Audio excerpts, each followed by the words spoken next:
Alright guys, so this is how you install this on your switch. It's going to go on the back corner right here, and you're going to need a T30 Torx head and a 10 millimeter. 10 millimeter is going to go on your back side, and then you're going to undo these two screws. Keep the nuts from the back side because you're going to reuse them. Alright, so once you have your bolts out, and remember, you're going to keep the nuts from the back side.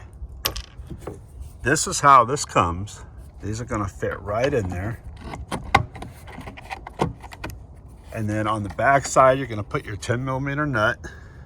And in here, you will need a 4 millimeter Allen key to tighten them up. So once you've got those tightened down, you're good to go. So remember, you can loosen this thumb screw, and with the adapter that's on there is for a 1-inch flagpole.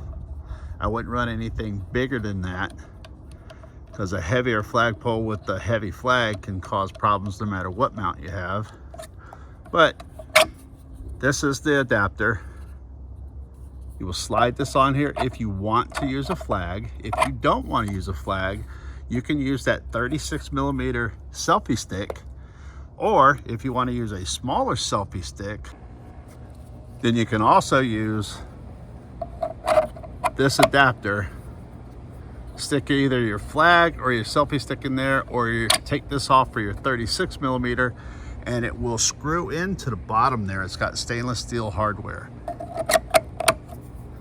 And of course, put this on there and just snug it down, because this will go through into the inside.